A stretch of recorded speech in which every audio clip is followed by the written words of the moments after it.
Hey guys, this is Dr. Herb. In case you haven't subscribed, please do subscribe for updates.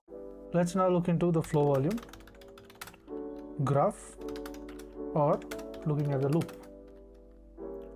So the flow volume loop, first we look at the normal size. So in case of the normal one, it has an inspiration curve and an expiration curve. So both the curves are present. The expiration curve has an ascending and the expiration curve, it has an ascending. That is the air passage in the trachea and the bronchi, and the descending curve, that is the air passage in the bronchiole and the alveoli. So ascending and descending. So as we discussed, ascending is the air passage in the trachea and the bronchi, and descending is the passage in the bronchiole and the alveoli. Now, what are the area under the curve?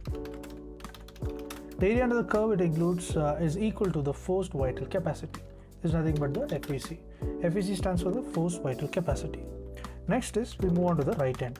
So what is present at the right end? It includes residual volume. So there is presence of residual volume. Next, the left end. The right end is the residual volume. The left end is the TLC, that is the total lung capacity. The area under the curve was the FVC, that is the forced vital capacity. Now what is peak? The peak stands for the peak expiratory flow rate. So the peak expiratory flow rate. Now next we move on to the OLD. What is this OLD? OLD stands for the obstructive lung disease. So here what we notice is that a descending loop of expiration curve, it is truncated, giving rise to a scooped out or a dog-leg pattern. So there is a dog-leg pattern which is seen, and this is because the bronchioles are predominantly affected in case of the COPD. So since the bronchioles are affected, it gives rise to the dog-leg pattern. Next, looking at the restrictive lung disease.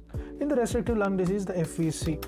So what is FVC? We saw the FVC is the area under the curve.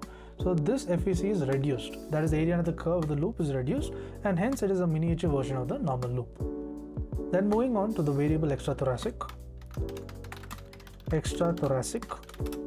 This is the UAO. Okay. So what is this? So the expiratory part of the F by V loop is normal. The expiratory part of the F divided by V loop is normal. The obstruction is pushed outwards by the force of expiration.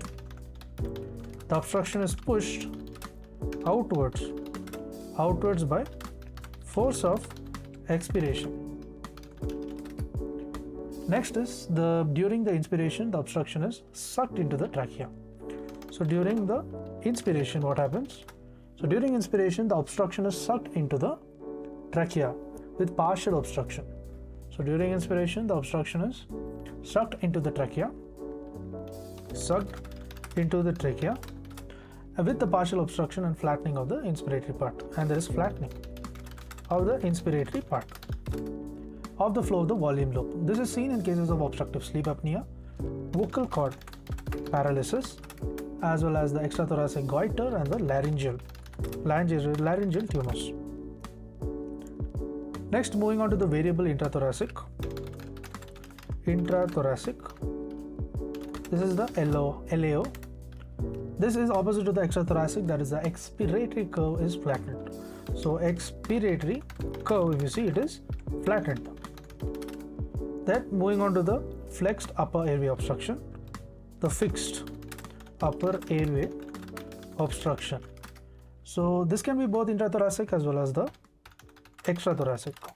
So the flow volume loop is flattened during the inspiration as well as the expiration. So it is flattened during inspiration as well as expiration. The examples are the tracheal stenosis caused by the intubation and also the circular tracheal tumor.